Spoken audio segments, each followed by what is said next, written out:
Hello and welcome back for episode number 42 of the weekly playback. I actually did not play too many games in the last week either, but I am feeling better, so that's good. Excuse me. So yes, I am feeling much better. The pain has gone away. I can breathe again, so that is good. So the 3 games I played, four if you count like a small solo game as well, but the 3 games I played in the last week, only one of them is new, but you know, I have some updates regarding another one of them. But the first one I'm going to start with is Turing Machine, and I'll start with that one because, you know, it's like a hot new game at Gen Con, and one of my friends who went to Gen Con picked it up, and so I had the opportunity to play it. I do not own it, so I will not be able to show you the components except for like one component, which is a sheet, which I happen to have. so let me just read you the information. So Turing Machine is a 2022 game. Excuse me. It's for 1 to 4 players. It's designed by Fabian Gidrel and and Johan Levitt, and the artist is Sebastian Bezos, and it's published by Le Scorpion Mask.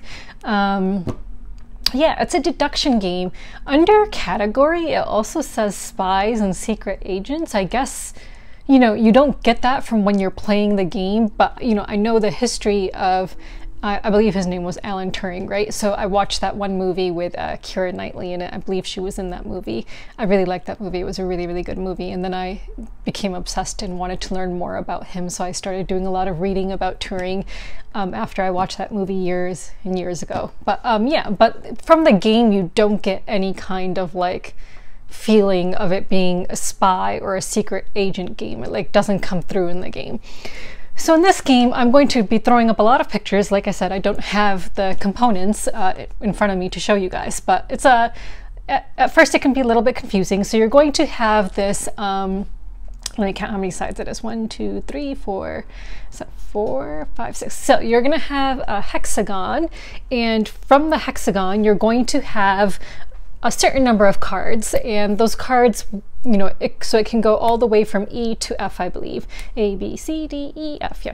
And then you're going to have these like square cards. So it's going to tell you, it's like a deduction game. So it's like, you know, pre-made, whatever, all these puzzles that you can solve. So, you know, depending on what kind of puzzle you want to solve and your difficulty level, it'll tell you which kinds of like clues or whatever you need and which kinds of cards that you need to pick out, and you'll write a little letter on the back of the card to indicate what it's matched up with.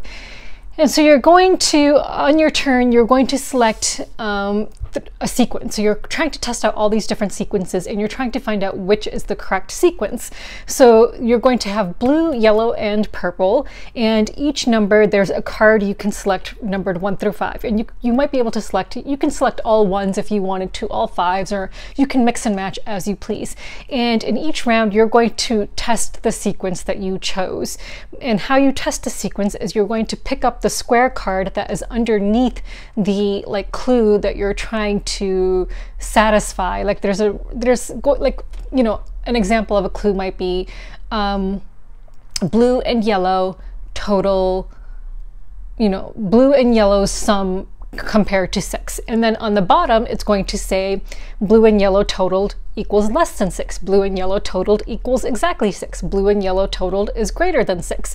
And you're going to grab that square card, put it behind the 3 numbers that you selected, and I'll have a picture, and then up, you know, you'll see through one little tiny square whether it's a check mark or an X. And based on what you get, you're going to put it down on a sheet. So I'll show you a blank sheet first.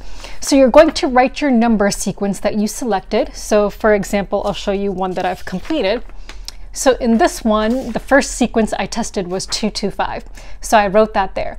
Then you can see which things I was testing for. So in this instance, so you can do up to 3 tests per sequence. So in this one, I tested for A, C, and E. And so A had to do with blue's value compared to 3. So based on the test value, I could write down notes. So on the very first test, it came out to be an X, and I had blue as a 2. So that indicates to me if my number blue was a 2 and it came up as an X for that card that I put underneath to see whether, you know, I satisfied that requirement. So 2 is less than 3, so that means the value of blue is not less than 3. So I would write that here as a note to myself. Then in the next sequence, I tested 3. So, so I tested 3 and that also came up as an X. So that means blue does not equal 3. So I knew from those 2 tests that I completed from my second sequence and my first sequence that blue had to be greater than 3. So then on this side, you can start marking off the numbers that you know are absolutely not a part of the sequence. There's different tests. So like, you know, B was testing for whether blue is greater than yellow. C was testing for whether even numbers are there's more even numbers than odd numbers, and E was testing for whether a number repeats itself. So for each test, you're going to start marking off stuff, and you can make guesses. So the way, I believe the official rule, I don't know what the official rules say actually, but we played 7 games of this in total. I won 5 of them, so 2 of them I did not win. So the way we would play it is, if you were using the rule book, if you took a guess and that guess was incorrect, then you're out because you've seen the correct answer now. However, if you're using the website and you guessed incorrectly, it would only tell you that you're incorrect. So we would say, okay, you have another chance to stay in the game, unless someone else, of course, guesses correctly and they do it before you do, then they would win. So we would say, so that was the rule, but we would say you would get up to 2 chances to guess that way. And if you happen to have a tie, then you see who has the fewest number of actual completed tests. And again, you can do up to 3 tests per round. So that's how that plays basically. So, you're going to see like the square with a bunch of X's and check marks on it, and each one is associated with a certain card again. So, when I first picked up this sheet, I thought like, oh, you have to like line it up to this and that's like a grid, and you have to like, no, it's like each sequence gets its own line and you're just going to mark off on that own line whether or not you met that, that sequence meets that, test or not. So that's basically the gist of this game.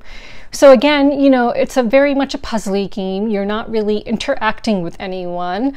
There's like literally no interaction. After everyone's completed their test, you're just picking up the card, putting back the cards, and deciding which new sequence you want to test, which new numbers you're going to pick up. Again, they're all numbered 1 through 5, and then you're just waiting for everyone, and then you can start your next round of testing. And then after a round of testing, we, usually would check with someone and see if they want to make a guess or not. That's it. There's like really no interaction. So after we played the game, and again, we played like 7 times, and I think it's a good deduction game. But then one of my friends was coming up with ways on how he would want to improve this game, or how he thinks it could be made more fun. So after sitting there a while and talking it through, we decided it would be cool if it were a cooperative game, but everyone could do a different sequence, but you would not be able to share what your sequence is that you're testing with other players, and you could only do 1 test instead of 3, and then you would share your information with other people, and you would try to basically beat your own score as a cooperative game. Like you would try to see how many rounds and tests, depending on the number of players, it would take you to solve what the correct sequence is. So like, let's say there's 4 players, that would be 4 tests with 4 different sequences. So 1 test per sequence, but 4 different sequences. And then after everyone does their 1 test with their 1 sequence, and again, they can't share what sequence they have, they would share what they learned from their test, and then you would see if you could come up with the answer. I think that would be a lot more fun than the way we did it. And I think that the kind of like the, the whole war kind of theme, spies theme might come out a bit more, just because, you're working as a team. It's like you're kind of like,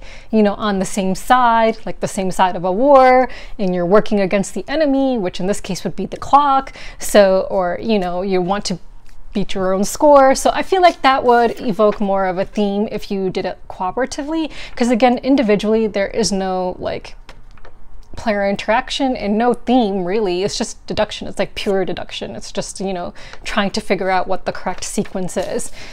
So again, I played it 7 times. I got 5 of the sequences correct.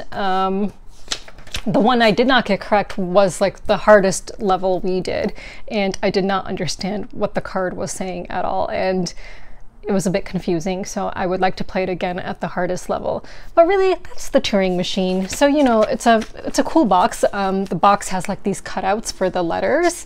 And you know, I'll have posted a picture. So the rule book is green, so you can see the green underneath the cover and how it comes out like that. But yeah, you know, it's a good deduction game. I'm not sure it's my favorite deduction game. It's very, you know, easy for what it is. Like, not easy in terms of solving, easy in terms of setting up and, you know, the amount of work it takes to actually play it. So that's pretty cool. But I think my #1 deduction game is still going to be The Search for Planet X, just because I do feel like there's more a feeling of competition in that game. You know, you're all trying to test different theories, and there's still, you know, you could be the first person to have discovered Planet X, but you still might not be the winner because that's determined on like a point system. So I like that game better still. So I think The Search for Planet X is still my #1 deduction game. But yeah, it was pretty cool to play the Turing Machine, or just Turing Machine, not the Turing Machine. I don't know if I'd add it to my collection. I don't know. You know, I would think about it. But I would really like to play with my friend's copy again with the cooperative mode that we came up with. So yeah, so that was the Turing Machine. The next game I played at a 3-player count, so I've discussed it before, but I will briefly discuss it again because I have decided to cancel my pledge. So I played Foundations of Rome at a 3-player count. So Foundations of Rome is a 2022 game designed by Emerson Matsushi. I think it's Masucci, actually, not Sushi. And the artist is Damien Mamoliti, and the publisher is Arcane Wonders, and it's for 2 to 4 players. Again, there is a solo mode, but I don't believe I have the solo mode because I have just the base game, which was gifted to me. And I do want to mention that it was gifted to me because I think it's important to mention that, because I think it's a very expensive game for what it is. So I'm going to put a link down below for my last video. I believe it was in my last video that I discussed this game. It's a very simple polyomino game, super easy to learn.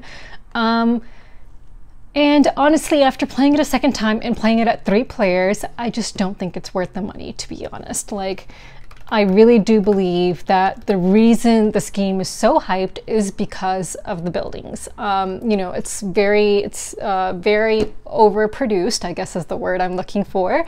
It's got super duper chunky buildings. And it's extremely expensive. This is a polyomino game that could have been cardboard. Like, you could have had just cardboard, placing them down, and you could have had dual layered boards. Well, no, actually you couldn't have, because that might be a little bit, because of the way the buildings overlap. No, you couldn't have done that. Unless you had just singular, no, I don't think you could do that. Actually, you couldn't have dual layered boards. Unless there's no like a grid and just the outside is raised up, the entire inside is not raised. It doesn't have like any boundaries. Anyway, so you could have done it in a cardboard like version where you could have just had like regular cardboard tiles with your own like, you know, indicators on them. You could have had like fancy artwork on them. Instead, they went with these really chunky miniature buildings, which makes the box gigantic. It is a huge box.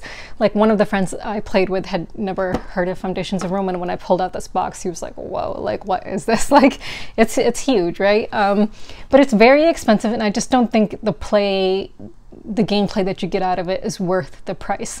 So if you go all in on Foundations of Rome on Kickstarter right now, the all-in pledge is $230. So that will include the base and all of the expansions and metal coins. $230. You could get, like, if you know, the cost of a good, decent board game can, like, a heavy board game with like quality components can be $50. So that is like almost 5 board games that you could buy for the price of one. And thinking back to, it's always hard for me to pronounce this channel's name, Actual, that one British guy who does videos. I'll link his video down below where he talked about the top 10 biggest mistakes that board gamers make. And one of his mistakes that he mentioned was that, you know, buying expansions. Like, people buy expansions for games that they don't even play that much, right? And sometimes you have expansions that just sit on your shelf of shame for like a super duper long time. So I was thinking back to that and thinking, you know, to all the expansions that I own for all the games I have, like the different games I have. And, you know, I own a lot of expansions, and how many of those games do I actually play with the expansions? That's actually going to be my question of the week for you guys. So I'm going to talk about which games I actually do play with the expansions and which ones I don't when I get to that part of the video.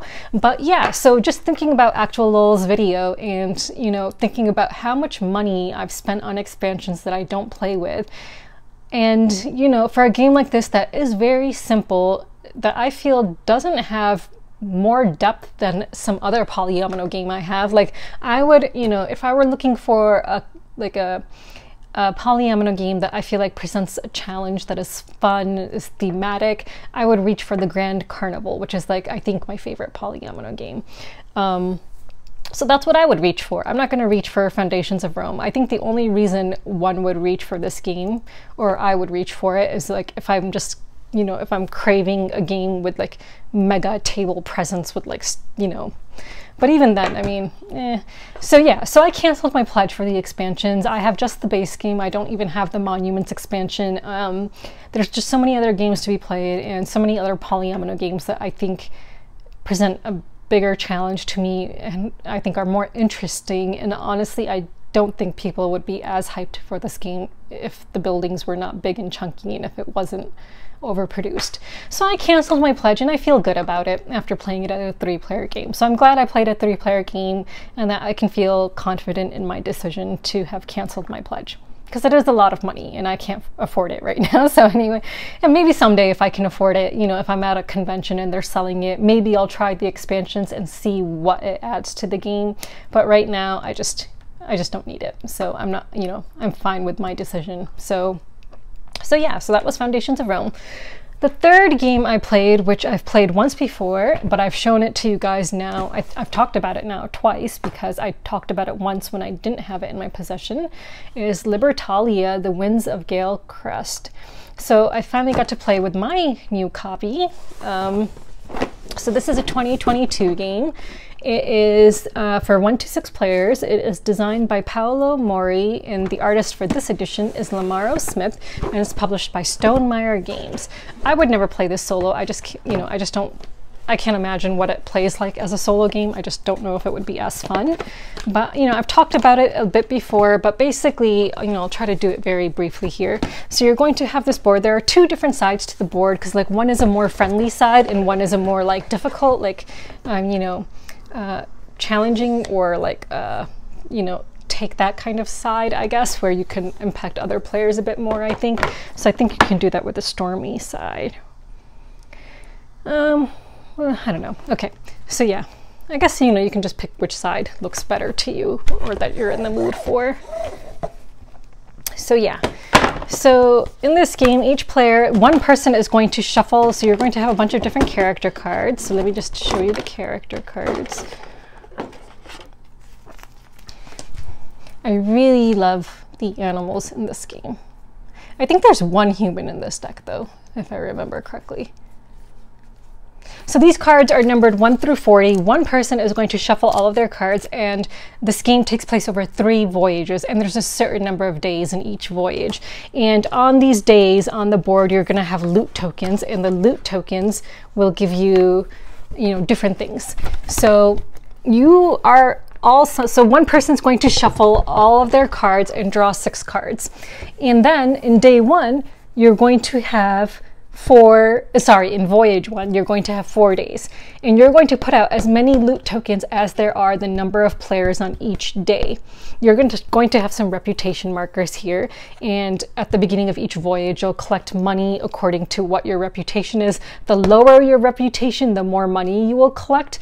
However, tiebreakers work this way. So like, let's suppose 2 people, like, so you all simultaneously select a card, reveal it at the same time, and then place your cards from the lowest number to the highest number. If 2 people have the same number selected, you're going to see who has the higher reputation, and the higher reputation will take the rightmost spot, you know, within that sequence of numbers. So the lower the reputation, depending on what you value more, the daytime ability or the dusk ability, which I'll get to in a minute, you may want a lower or a higher reputation depending on which abilities you hope to use more from your cards. So after everyone has selected a card secretly and you put them here from, you know, descending to ascending order, you're going to see if that card has a daytime ability. And starting with this side, you're going to activate your daytime ability. And, you know, it can do different things. It may affect the loot tokens here. It may allow you to take a loot token. It may affect just your cards in your own ship. You may be allowed to do something to someone else. So, you know, the first person may be able to take an ability, and then the next person may have selected the same card, but not be able to take that ability if they affected that person's chance. Like, for example, there's a card that allows you to take away all saber and hook tokens, loot tokens. And so if two people selected that card, the first person would get to do it. The second person would not have the opportunity to do that. So this is one of those games where you kind of want to try to predict which card someone else is going to pick. And I love games like that. After you've gone through from descending to ascending and activating the sun abilities, then you're going to go in reverse and activate the dusk abilities.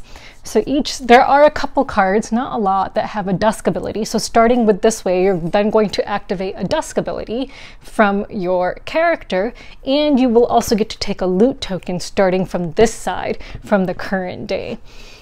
So yeah, and then after that, if your card has a nighttime ability, then everyone will be able to activate, oh wait, that's not a nighttime ability. Then everyone can activate their card's nighttime ability if there is one. Then you prepare for the next day. So then you will, at that point in time, so the next day you're going to just, you know, you may have a card that's on your ship. You may have just had to discard a card. If you discard a card, you place it below your ship, which is this cardboard ship token tile thing. And then you're going to go through all the days. And then at the end of the voyage, you're going to, after you know you've completed all the days, you're going to do the anchor abilities. So the anchor abilities, you're going to look at each thing you have and see what you get to do at the end of the voyage for those tokens you have. Then you discard all the tokens to the bag and set up for the next voyage. Again, there's 3 voyages, and the second voyage is going to have 5 days, and the third voyage is going to have 6 days. So more days. And the cool thing is, so because there are only 4 days in the first voyage, but you start with 6 cards, each player is going to have 2 cards left over, and they may not be the same 2 cards. So then in the second voyage, when you again are all picking the same 6 cards, because one person will have shuffled their entire deck, and they're the ones who are going to draw the cards and tell everyone which numbers came up, and those people are going to find the same numbers from their decks and then pick out those cards, and then that will be your hand. So in the second voyage, each player is going to have the 6 same cards and then 2 cards which may be different from the other players, or 3 cards if you had used an ability that allows you to, you know, take a card from your discard.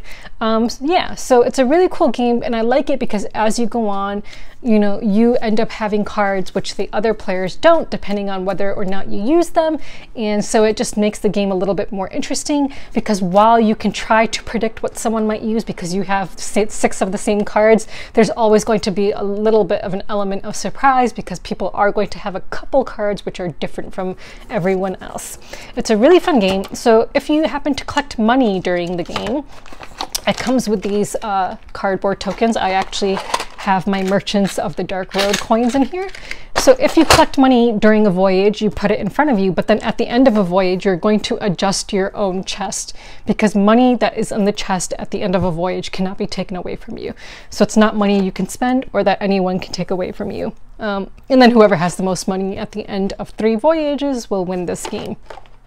And also throughout the game, there are ways to have your reputation adjusted if you want to do that. It is a really fun game, and I really, really love it. I did not bother sleeving the solo cards because I can't imagine ever wanting to play this solo, because I think this is one of those games that you love it because of the player interaction. So I cannot imagine wanting to play this solo.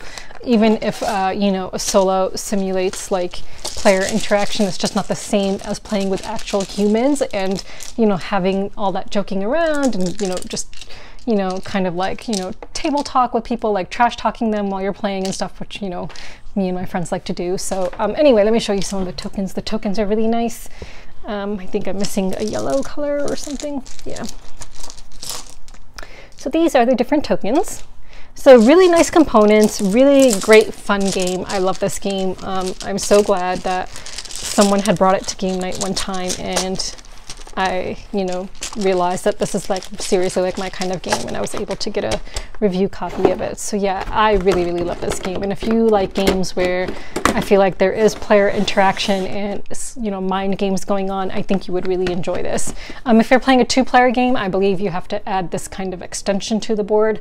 And again, it comes with solo rules, which I won't ever use probably. so that is Libertalia. And again, that's for 1 to 6 players. Yeah. You know, I saw some people's reviews on this game. I actually watched Actual's review on this game, and he likes the old artwork better, which looks a lot more like Pirates of the Caribbean.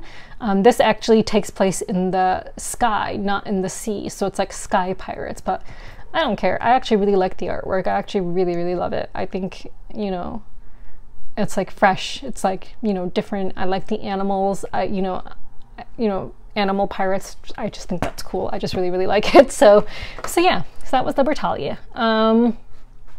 And then I played another game of Grove, well, 2 games solo, and this time I actually added the recipe cards. So I'll just, you know, I'll just link the video below where I talked about this before.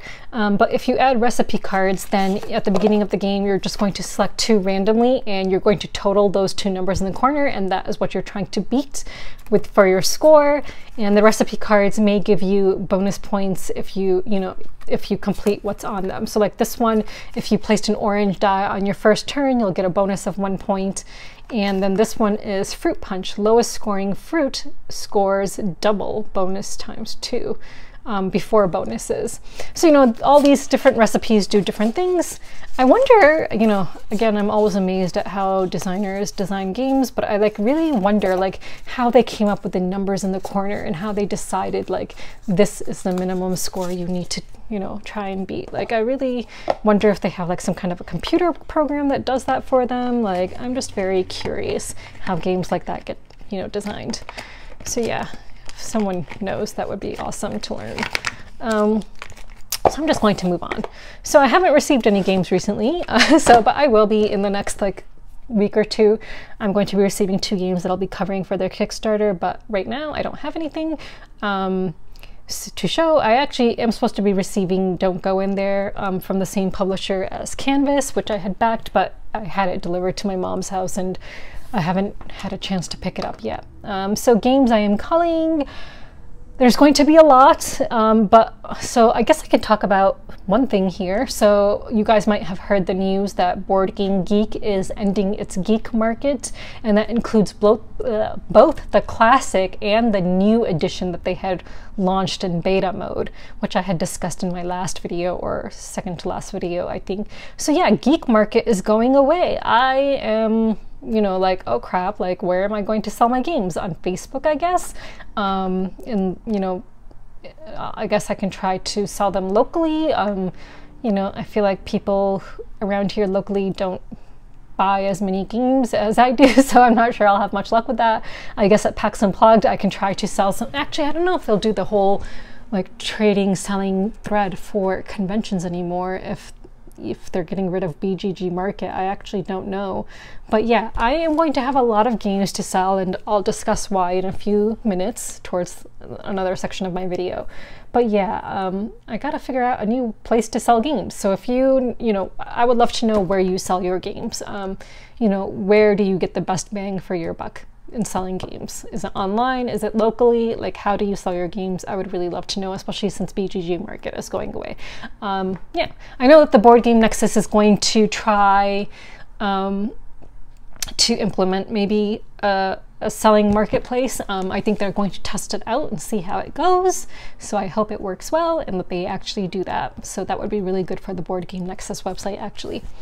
All right, so let's just go. Oh, I forgot to do games that I am backing. Oops, I totally skipped that section. So as you know, I canceled Foundations of Rome, and the only current campaigns I have are for Still Fleet at just $1 to support my friend, because it's an RPG and I don't play RPGs. So just $1 to support my friend. And then I have Primordial Secrets, which is a game I backed, so I'm only backing that, a game I covered for Kickstarter, so I'm only backing that at $1, but it's fully funded, which is pretty good. Let's see what it's at, actually. So it has 12 days to go, and it is at $15,404 now, and their goal was $12,000. So I think they got a lot of their backers from Gen Con, because they showcased the game at Gen Con, which was really good.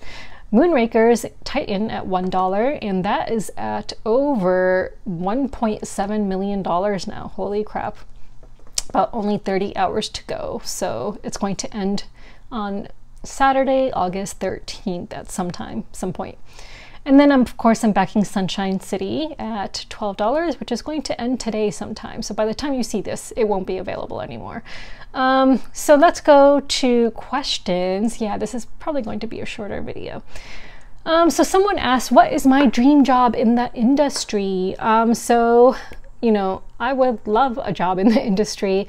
I think my dream job would be to help, you know, produce games. I think that would be fun. Like, I don't know, I feel like I could do a lot of things really well. So in addition to editing and writing, you know, writing and editing rule books, because I read rule books and, you know, I look at them and I see so many inconsistencies. I see a lot of grammatical errors, and, you know, part of me is like, why did this get through? Like, you know, was there not a decent editor you could find? Like, I don't understand. So I would love to help make rule books better and easier, like, to understand for people, make the layout better, that makes, you know, in a way that makes more sense to people. I think that would be great. Community management, I think I would be good at that, because I do love interacting with the board gaming community, and, you know, not only online but in person. Like, I genuinely like interacting with people and meeting new people, so, and getting people excited about things that I'm excited about. So I would love to do that if, you know, there's a publisher who would be interested in that. Yeah, and then of course just playtesting games would be a lot of fun. Like, you know, if there's anyone who is looking for someone to help playtest or develop games, I think that would be a lot of fun. So yeah, so I guess that's my dream job in the industry. I mean, of course, the biggest dream job is to be a designer, but, you know, that's something that you can do on your own, I guess, you know, when once you've actually designed a game and have had a game published and have shown the world what you can do, then maybe that will open doors. So, you know, it's not like something that I can apply for and be like, I would like to be a designer and create games for you, because, you know, I don't think it should work that way. I think you should have a track record and show what you've designed before, and, you know, show that you're able to design new games if there are publishers who like want in-house designers. I don't know. But yeah, I would love to do community management or editing, or even, you know, helping with Kickstarters. But community management, I think, is the thing that I would be best at, just because I really do enjoy meeting people and interacting with people. The next thing I'll talk about is something that I saw on Twitter that was being discussed recently, and it just kind of made me roll my eyes, but not for the reason you might think. Okay, so I noticed that, you know, a lot of people who have me blocked have been talking about convention etiquette lately.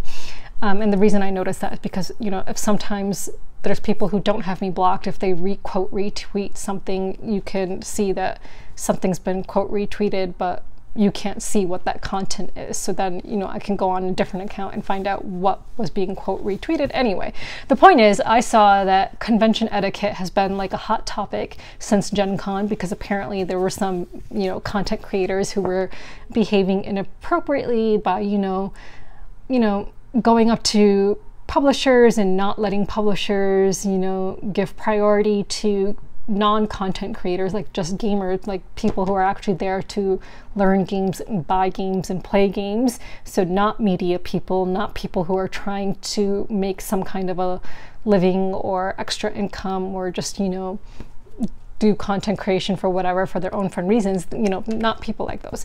So there were people who were content creators who were just, you know, not being understanding that publishers want to give priority to gamers, non-content creators. And so there was like this whole thread that this person, Suzanne, made.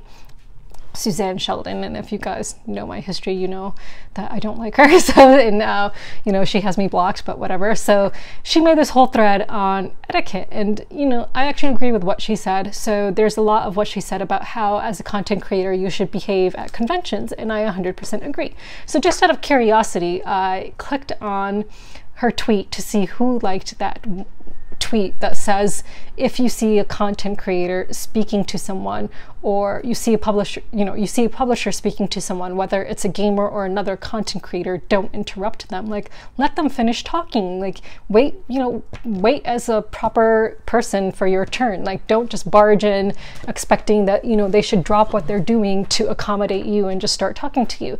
Now, if you guys watched my video from PAX Unplugged last year, you'll know that I had one bad experience at PAX Unplugged where I was speaking to a publisher slash designer. It was in the morning. I was the first person at his booth, the only person at his booth when I was speaking to him, and along comes this other content creator, Amanda Panda actually, and she just cuts me off while I'm literally in the middle of a sentence and starts talking to the designer slash publisher who I was talking to. Like, no qualms about it. She just like literally cuts me off as I'm in the middle of a sentence and starts talking to him, and I had to awkwardly walk away while I was in the middle of a sentence. And we had been talking for like just a couple of minutes, like we were just getting started, and I had to walk away from that conversation when she cut me off, and I'm standing there awkwardly after she cut me off for like 30 seconds, like thinking like, okay, what just happened? Like, is she just going to, you know, quickly say something and then leave? Is that why she cut me off? Is like she in a hurry or something? But no, she like literally just cut me off and just continued to talk to this designer publisher, and I had to walk away and then come back later another day and say, hey, you know, I'm sorry, you know, of course I did this when he was free again. So I said, you know, I'm the one who apologized, even though I should not be the one apologizing for being cut off by someone else. But, you know, I was like, I'm sorry, you know, I'm back here, but we were talking the other day and we were interrupted. So I'd like to continue our conversation. And he was very gracious, and we continued our conversation. You know, I demoed a game of his, and then he even gave me some review copies, which was really nice. But for God's sakes, like, you know, this person actually liked Suzanne's tweet saying, do not interrupt people, don't bother, you know, don't try to insert yourself in conversations when you see a publisher and a content creator, or a publisher and a gamer are having a, my camera just stopped working. So yeah, so I was in the middle, middle of a sentence. So this content creator liked this tweet saying that you shouldn't interrupt, you know, when two people are talking. It doesn't even matter who those two people are. Like, this is just basic etiquette, basic conversation etiquette, basic like anything etiquette. Like, if you're at a social gathering, you know, if you're with amongst friends and that's like something you guys do, sure. But if you're at a convention and there's people that you want to make a good impression on, you don't just cut them off while they're in the middle of a conversation. But that happened to me, and this person actually liked that tweet, which was saying, don't do this. And I'm just like, do these people have no self-awareness whatsoever? Like, this happened to me. Like, you literally did that to me, and now you're liking this tweet which is saying don't do that. I don't know if she did that to me because she has me blocked, this person Amanda Panda, and she thought maybe like, oh, I have Sarah blocked and I'm going to make sure she doesn't get to talk to any publisher or any designer. So maybe she saw me and she thought that was a way to intervene and prevent me from having an opportunity with this publisher. So maybe it was very purposefully done. I don't know what the reasoning behind it is, but you know, there's clearly this disconnect where she behaves as one way but likes tweets that say you should not do the thing that she did. So I don't know, there's something going on there. There's seriously some kind of like cognitive dissonance there happening. I don't know. But yes, have convention etiquette. Like, when I go to conventions, I would never interrupt people when they're talking. If I see, again, I wasn't at Gen Con, so you know, my experiences are only from PAX Unplugged and then UKGE. If I see a publisher is having, you know, conversations with gamers or even demoing a game with gamers, I don't sit there and start talking about how I'm a content creator. I actually play the game as though I'm not a content creator and I'm just there to do the same thing that these gamers are. And I did that at UKGE. Like, I would demo games with other people, and I did that at PAX Unplugged as well. If I saw regular gamers demoing a game and I wanted to play that game, I wouldn't sit down and be like, oh, hi, I'm Sarah from Board Games in a Minute. Like, I would just learn the game and play the game with the people and not mention who I am. And then after the gamers have had a chance to maybe ask their questions by the game if they want to, and then I see if the publisher has a minute, then I would, you know, talk to them and be like, actually, you know, I'm a content creator and I really enjoyed this demo and I would love to talk to you more about X, Y, and Z. And that's when I would like make my intro. So it really like just blows my mind that there are people who don't understand basic etiquette, and that, you know, all these threads and like short videos are being made about how to have convention etiquette. You know, these are things that are just basic common sense that you should be taught as you're growing up and becoming an adult, or even going into school, like, you know, just how to be polite to other people. And, you know, so yeah, you know, I know other content creators probably watch my videos, so maybe this is just, you know, not even going to be heard by the people it needs to be heard by. But yeah, you know, I actually agreed with what Suzanne was saying about convention etiquette, and I think it's really important. You know, you need to be polite to other people, and I understand it's a competitive environment, but even if it's someone you dislike, and I know a lot of people dislike me, have etiquette, and I would not interrupt someone that I don't like just because I don't like them. That's just not proper. The next thing I will talk about is KoFi and giveaways. So I know that not everyone who watches my videos backs me or subscribes to me on KoFi, but I'm actually going to change one of the levels, I think, because there's no subscribers at the maximum level anyway. So I might change that to make it, you know, where I would play a game with someone once a month, but like a longer game, and see if that maybe entices anyone to bite. I don't know. We'll see. I'm actually going to, I received some feedback about giveaways again for my KoFi levels, and I'm going to take that feedback into consideration, where I'm going to try to plan a giveaway schedule several months in advance. So because the last giveaway I had announced, no one had actually, from my KoFi subscribers, entered the giveaway, and I thought it was a really good game that would get, you know, quite a number of people interested. So I have, I think, 6 subscribers who qualify for giveaways within my KoFi subscriptions, and not a single person entered the giveaway for the last game that I was trying to give away. And then a friend, a subscriber, messaged me, and he said that the reason is because they don't know what else is coming up. So, you know, you don't want to take a chance and enter a giveaway and possibly miss out on something better. So if I can, you know, have some kind of a schedule where I show them, okay, this month it's going to be this game, this month it'll be this game, then you can kind of plan ahead whether or not you want to enter a certain giveaway. So I'm going to try to do that actually going forward. So right now the current giveaway, you know, is ending the day I'm shooting this video, but going forward, you know, so after this current giveaway ends, that's 2 giveaways that I've done then.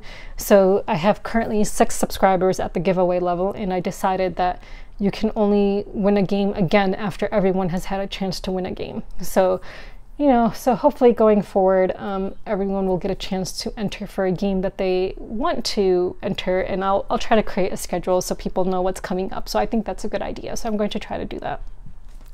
The next thing I will talk about is moving news. So I mentioned in the last video that I've been, you know, checking out other places to move to because I, you know, for personal reasons I need to move, but also, you know, for gaming reasons. My apartment is just too small now. I really need a separate room where I can have a dedicated studio to shooting videos. So I have found a place to move into, and I will be moving in a couple of months. So I have a lot of work to do before then. I have a crap ton of stuff to pack up and move. I have a lot of furniture I need to move. I have a lot of games I need to move. I have to save up for movers. So I currently have, like, you know, I'm going to have to work really hard to save money. So I need to save up money for movers. I need to, I'm going to have a month probably overlapping between my apartment and my new place. So I'm going to have to come up with, you know, money to basically pay rent at 2 different places, essentially. Yeah, so it's going to be a bit of a crazy couple months coming up, and so I'm very tight on money. So I'm actually, you know, still looking for an extra source of income. So if anyone has any leads on any board game industry jobs, you know, that would be great. So, or if you can recommend me if you know of any publishers who are looking for someone, because again, I was banned from that group, Tabletop Jobs, for no reason. So yeah, so if you have any leads, that would be super duper appreciated, because I do need to save a lot of money for moving. But I'm super duper excited because I will finally have a studio beginning in November sometime, or maybe December officially. a dedicated studio where I don't have to like clear off my table, because like I've said before, this table that I'm currently using is where I work during the day. It's my office during the day if I'm working from home. It's my dining table. It's where I play games. It's where I shoot videos. And it is a pain to maneuver the cameras and do everything I need to do every single time I have to shoot a video. So I'm super excited to have a dedicated gaming studio, which I will have, and to make it look like the way I want to look. And hopefully I will be able to save up money for a gaming table, to get a gaming table. So we'll see what happens. So yeah, so I'm super excited about that. And once I have a dedicated studio, I hope that I'll be able to shoot like proper playthroughs, good quality playthroughs, and hopefully earn some additional income from that, because I will definitely need additional income for this more expensive place that I'm moving to, because it's bigger. So bigger and nicer, much nicer than where I currently live. So yeah, but I'm not going to give any more details about that. But once I move in and have completely settled in, I will of course do a tour of the whole place and show you guys my setup. So I'm excited for that, but it's months away right now. So the question I want to leave you guys with is about expansions. So I want to know, which games do you play always with an expansion or two or whatever? So the only games that come to mind that I always play with an expansion for me are 5 Tribes, and that's Artisans of Nagala. I always play with that expansion. I never play without it. It's the expansion with the purple meeples. The other expansion that I always play with is the Quacks of Quedlinburg Herb Witches expansion, so I always play with the Herb Witches. And then finally, I don't really count these as expansions, but Dixit, all the other cards you can get with the other artwork, I don't really count them as expansions, because they don't change the mechanics of the game. They just add new artwork. But you know, I always play with the nicer, cooler artwork than the one that the base game came with. Those are the only games I can think of right now where I always play with the expansions. I cannot think of any other games, but I own a crap ton of expansions. Like if I go to my Board Game Geek, so my profile, I will tell you exactly how many expansions I own. So out of the 580 games it says I own right now, and that includes Kickstarters that still need to arrive, 111 of them are expansions. So let's actually go through the list and see how many of those expansions I've played with. Okay, Architects of the West Kingdom, Age of Artisans, have not played with that expansion. Azul Summer Pavilion, Glazed Pavilion, have not played with that. Bargain Quest Sunk Cost, I have played with that. Bargain Quest The Black Market, have not played. The Bloody and the Carnies, have not played. That's one expansion I really want to play with. So my Carnies story. So I love the Bloody Inn. I'm absolutely obsessed with the game. I love the artwork, and I actually got the expansion when it was out of print, and it was really hard to find. And I thought I was like the luckiest person in the world, because I got it in a trade. It was like brand new basically, and this was months before they reprinted the expansion. And so I've had this expansion with me even when the expansion was still out of print, dying to play it, but no one will play it with me. So that's an expansion I actually really want to play with, but now it is back in print. And if you like Halloween, if you like that style of artwork, I absolutely love this artist's artwork, and it would be my dream to create a board game and have him illustrate it. Like, I would absolutely love that. So yeah, so the Bloody and the Carnies, have not played with that expansion yet. Bruges, the City on the Zwin, have not played with that expansion. Bunny Kingdom in the Sky, have not played that expansion. Burrow Ambaloo, okay, so I can't remember if I played, I don't think I've played with that expansion. I don't think it was a part of the prototype when I played that game for creating the video, so no. Cafe Espresso, so Cafe is one of my like top 10 of all time games, but I still have not played with the expansion, but I'm planning on it. I do plan on it at some point. Like, I've actually really been, you know, wanting to play that game recently, so someday I will, soon. Camp Pinetop Nature expansion, have not played. Camp Pinetop Observation Tower, have not played. I do want to play that game this summer before the summer ends, and summer is going to end really soon because I think it is the perfect summer game and I absolutely love it. Canvas Reflections, have played, yes. Cartographers Ambush Mini expansion, I don't believe I've played that. I don't know which one's which. I know I've played with one of the Cartographers mini expansion, I think Skills, but I'm not sure which one. Cat Lady Box of Treats, have not played. Catan 5 to 6 player extension, I don't really count that as an expansion, but yes, I've played Catan at 6 players. Chai High Tea, played it only in its prototype version. Not since then. Chronicles of Crime, Noir, Sorry for All the Sirens. Have not played that. Chronicles of Crime, Welcome to Redview, have not played. Circle the Wagons, not of the Wagons. Again, sorry for all the sirens you hear right now. Circle the Wagons, Lone Cowboy Rides again. I recently just acquired it, so hopefully I will play that soon. Actually, I don't know if that's the expansion I just acquired. Oh yeah, that is the expansion I just acquired, yeah. So yeah, maybe I'll play that soon. Coloma, Buster promo card. Okay, I don't think that really counts as an expansion, so I'm just gonna skip it. Dinner in Paris, Battle of the Chefs, have not played it. Then it has all the Dixit ones, so I've done that, good. Dreamscape, Dream Creatures, have not played. Dreamscape Red Raven, have not played. Dreamscape White as Snow, have not played. Dreamscape Will-O-the-Wisp, have not played. So I've not played with any of my Dreamscape expansions, and 2 of which I ordered directly from France because I was afraid I would never be able to get them. I had missed out on that game when it was on Kickstarter, and it just seemed like a game I'd really love, and I really do love it. But I then went on and spent on the internet and spent a lot more money to buy the expansions from France directly because I couldn't find them anywhere in the US, and I haven't even played with them. And I had to print out the rules online in English. Endangered, New Species, have not played. Escape the Castle, Paint the Roses expansion. So I have done Escape the Castle a couple of times actually, so I have played. Everdell, and I have all the expansions for Everdell, so that's a Belfair. Okay, well, the ones that have come out already, but I've backed all of them, so I should be receiving all of the ones I don't have. So Belfair, Mistwood, New Leaf, Pearlbrook, Spirecrest, have not played any of the Everdell expansions. 5 Tribes, The Artisans of Nagala, have played many times. Fort, Cats and Dogs expansion, have played. Francis Drake, the expansions. I don't know if I've played Francis Drake with the expansions because the first time and the only time I've ever played that game, I played with someone else's copy, and I really love that game, so I need to play with my own copy sometime soon. I think it's a super duper fun game, but I cannot remember if we played with the expansion or not. Grand Austria Hotel, I mean, forget about the expansion. I haven't even played with my copy yet that I backed on Kickstarter, so no. Hero Realms. And then a bunch of character packs, which I have not played. I don't even know if I own Hero Realms anymore, actually. I think I maybe sold it or gave it away. I cannot remember. Hidden Leaders, Queens and Friend. Do I have that? If I have it, I don't think I've played it. So, Honey Buzz, Fall Flavors. You know, I backed that on a Kickstarter, so I don't have it yet. Imaginarium, Chimera. I love Imaginarium. I think it's such an awesome game, but have not played with the expansion. Innovation, Cities of Destiny. Still have not played with my base game, so no expansion.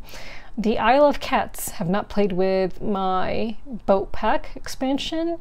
Have not played with Kittens and Beasts yet. Nope. Late Arrivals. I don't know if I've played with Late Arrivals. I honestly don't know. Letters from Whitechapel, Dear Boss. I think I played with the expansion once. Meadow. I just have promo cards for Meadow, so I'm not going to count those. I don't think promo cards should count.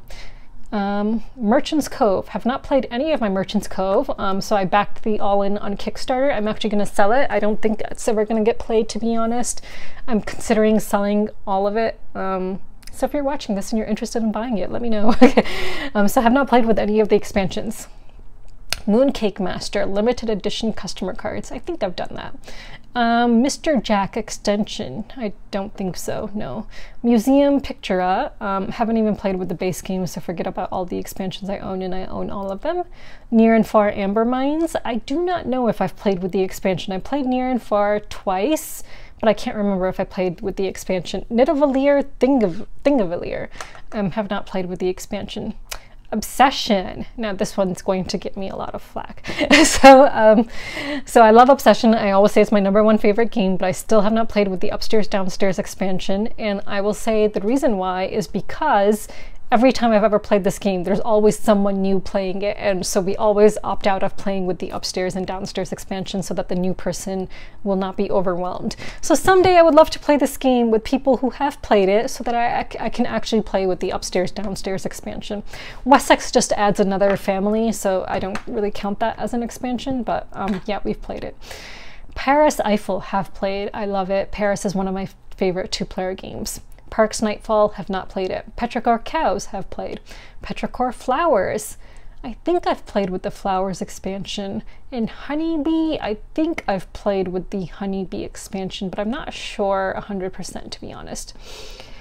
Plantopia, the card game, Garden City Seed Pack. Again, don't count that as an expansion, but yes, I've played with that. The Quacks of Quedlinburg, The Alchemist, have not played. But, you know, I was super excited to buy it, but haven't played with The Alchemist yet. But the Herb Witches, I definitely have played with, and I always include that. Gonna skip Jackrabbit Railroad from Raccoon Tycoon because I don't know what that is. I think it's maybe just a card. I really don't know. The Fat Cat expansion, I don't know what that is, but I have it, but I haven't played it. Root, the Marauder expansion, which I'm probably going to sell. It's still in shrink wrap. I shouldn't have ordered it I shouldn't have backed it on Kickstarter, to be honest, so I'm just going to sell that, but no, I have not played with that expansion. Runestones, I have 2 expansions and I haven't played with either of them because I haven't played the base game yet. Runica and the 6-sided spell books. It's just a 5th player, so don't count that. I need to remove this one thing because I don't even know if I still have this game. Scrap Racer? I don't know if I have it. I might have sold it. I can't remember.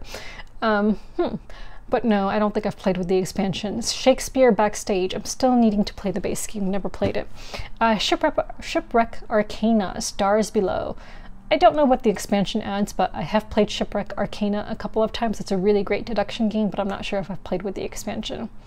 So You've Been Eaten, Dyspepto Beast Mole. I don't know if I've played with the expansion. I don't think I have. Spirits of the Forest Moonlight, only in prototype form. I have not played with my production copy yet. 10 Garden Seasons, only in prototype form. Tesla versus Edison, Powering Up. Have not even played the base game, and I bought that game long ago, way before I even became a content creator, and it's still sitting on my shelf of shame. Tiny Epic Galaxies, Beyond the Black. Haven't even played the base game, so have not played the expansion. Tiny Towns Fortune. I believe I've played the Fortune expansion, actually. Tiny Towns, Tiny Trees. I do not believe I've played that yet. Or maybe it's the Villagers expansion I've played. I've played one of the, no, actually I think I've played 2 of the expansions, but only once.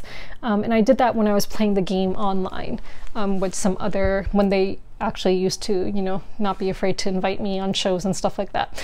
So before I became dangerous. So I did play Tiny Towns twice when they would do their summer event where they would get people to come online and play the game live and you could follow along. So I played it twice, and I believe one of the times I played it was with 1 or 2 of the expansions. Trickerion. So I have the several expansions. I believe I've played with the Doll Guards gifts. I cannot remember. I've played with one of the expansions, not all of them. Unfair expansion, Alien B Movie / or Dinosaur Western. I think we added the expansion. No, actually, I don't think I've played Unfair. I've played Funfair. So no, I have not played Unfair. Unsurmountable Big Climb. I haven't played that game yet. Vast, The Haunted Hallways. Have not played yet. The base game is still on my shelf of shame. Villagers Shifting Seasons. I just received it a couple weeks ago, so I have not played it yet. Viticulture, Tuscany Essential Edition. I have not played Viticulture at all, so no.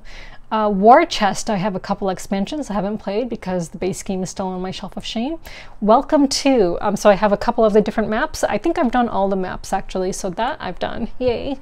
And then finally, the last one is Witch's Brew, the 6th player, and the amulets and magical abilities. And I believe when I played Witch's Brew, we did play with the amulets, if I remember correctly.